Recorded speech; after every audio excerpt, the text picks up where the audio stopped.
tarix, hujjatlar va san'at orqali saqlanadi. Opera ham ular qatorida.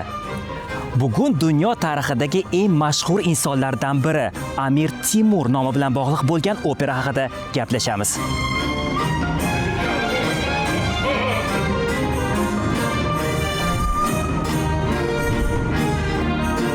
Bu o'sha Tamerlano operasi. O'zbekiston madaniyatini va san'atini rivojlantirish jamg'armasi tashabbusi bilan u ilk bor Versal saroyida namoyish etilmoqda. Tamerlano operasi ilk bor O'zbekistonda 2024-yilda asar yaratilganining 300 yilligi munosabati bilan sahnalashtirildi. O'zbekiston madaniyatini va san'atini rivojlantirish jamg'armasi tashabbusi bilan Georg Friedrich Gendelning mashhur barokko operasi zamonaviy talqinda qayta sahnaga olib chiqildi. Undan so'ng Tamerlano o'zining xalqaro safarini boshladi. 2026-yilning yanvar oyida loyiha ilk bor xalqaro tomoshabinlarga Dubay operasi sahnasida taqdim etildi. Oradan ko'p vaqt o'tmay operaning konsert talqini Vena shahrining Music Verein sahnasida namoyish qilindi.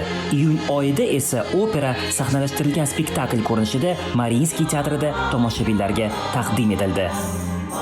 Tamerlano operasi bu bizning tashrif qog'ozimiz. Avvalo bu asar Amir Temur haqida. Shu sababli ko'p yillar avval aynan shu material bilan ishlash g'oyasi paydo bo'lgan edi. Bu fond uchun birinchi opera bo'lib, biz uni boshidan oxirigacha to'liq o'zimiz prodyuserlik qilganmiz. O'sha paytdayoq biz sharqona maqom musiqamiz bilan barokko operasi o'rtasidagi to'g'ri sintezni topganimizda, bu loyiha katta imkoniyatga ega ekanini anglagan edik. Bugun Versalda taqdim etayotgan va ikkinchi bor namoyish qilinayotgan konsert versiyasini yaratish aynan shu sintezga asoslangan juda qiziqarli g'oya edi. Bundan avval biz uni Venadagi opera sahnasida taqdim etganmiz. Albatta, asarning to'liq sahna talqini ham mavjud. Biroq to'liq sahna asarlarini biz zarur maydon va texnik imkoniyatlarga ega yirik teatr sahnalarida namoyish qilamiz. Kichikroq konsert versiyalarini esa barokko konsert zallarida taqdim etamiz.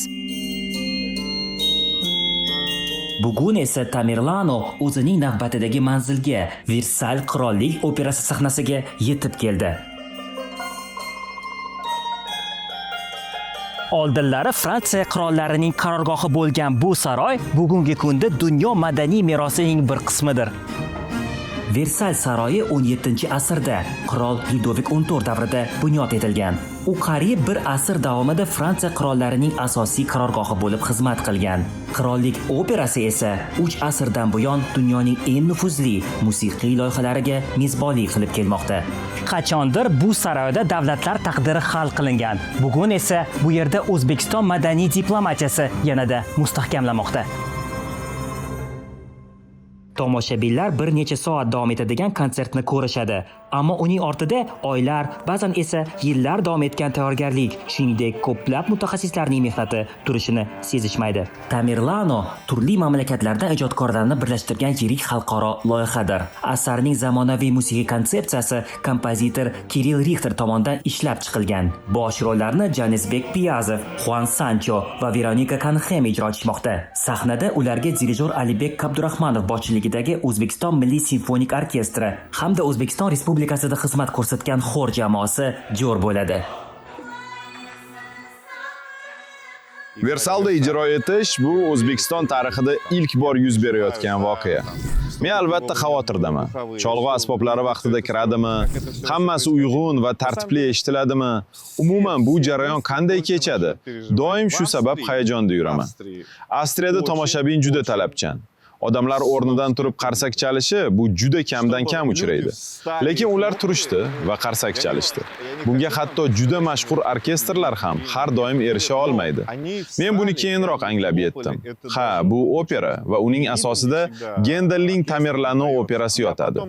Lekin menimcha, bu qandaydir ma'noda yangi janrni ochishga bo'lgan urinishdir. Ayni damda repetitsiyaning so'nggi daqiqalari.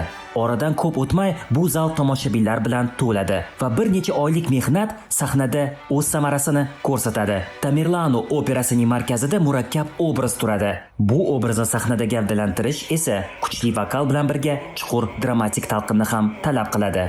Buni qarang, qanchalik bosh rol ijrochisi Janizbek Piyazov bu obrazni his qilgan. Har bir davrning o'z ohangi bor. 300 yil avval yaratilgan asarni bugungi tomoshabinlarga yaqinlashtirish kerak. Bu loyiha uchun yangi musiqiy konsepsiya ishlab chiqildi. Unda Gendelning musiqasining ruhi saqlanib qolgan holda zamonaviy yondashuv ham bor. Bu vazifa zamonaviy kompozitor Kirill Richter zimmasiga yuklandi. Klassik musiqa va zamonaviy konsepsiyalarni uyg'unlashtirishi bilan tanilgan Richter Gendel partiturasining ruhini saqlagan holda Tamerlano uchun yangi musiqiy konsepsiya yaratdi.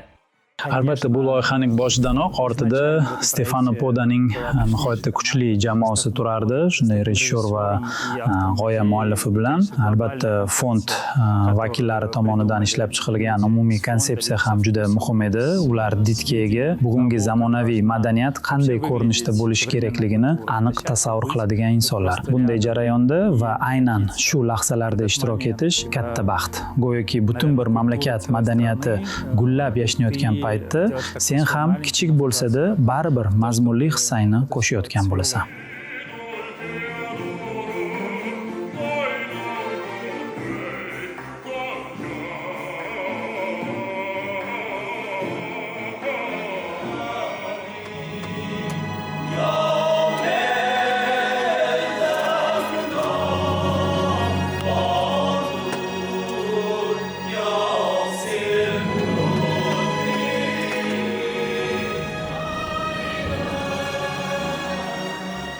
Menimcha bu juda alohida va juda muhim voqea bo'ldi. Madaniyatlar o'rtasidagi uyg'unlik, ularning bir-biri bilan qo'shilishi. Nazarimda, bu konsertni chinakamiga betakror va nihoyatda ta'sirli qildi. Musiqa nihoyatda ajoyib edi. Men o'z chuqur hissiyotlarimni ifodalash uchun hatto so'z topa olmayapman. Bu juda go'zal edi. Very beautiful. San'at vaqt o'tishi bilan o'z qadrini yo'qotmaydi. Har bir davr klassik asarlarni o'ziga xos tarzda qayta talqin qiladi. Aynan shuning uchun opera bugun ham dunyoning eng nufuzli sahnalarida yangrashda davom etmoqda. Biz uchun barokko operasini O'zbekistonda o'z kuchimiz bilan yaratish muhim edi. Shu bilan birga albatta taklif etilgan mutaxassislar ham bor. Bizga o'z sohasining haqiqiy ustalaridan iborat jamoani yig'ish nasib etdi. Shu bilan birga biz uchun bu loyihani o'zbek ovozlari bilan boyitish muhim edi va bu loyihamizni yanada boyitdi. Bugun men har bir namoyish bilan biz qanday o'sib borayotganimizni ko'ryapman. Kirill Richter boshidanoq jamoamizda bo'lgani biz uchun katta omad bo'ldi. Aynan u to'g'ri sintezni topa oldi. Albatta biz Stefano Podda bilan ham ishlayapmiz. Men uni materialni to'g'ri va ta'sirli tarzda taqdim etish borasida haqiqiy daho deb hisoblayman. U bizga vaqt oralig'idagi masofani yengib o'tishga va bugun zamonaviy ko'rinadigan barokko operasini yaratishga chinakam yordam berdi. Bugun Tamerlano operasini biz Versalda tingladik. Ertaga u opera yoki konsert ko'rinishida dunyoning turli nuqtalarida ham yangrashi mumkin. San'at yana bir bor davrlarni, millatlarni va iste'dodlarni birlashtirishini ko'rsatdi. Siz esa san'atga, san'at bilan yaqinroq bo'ling. Ko'rishguncha.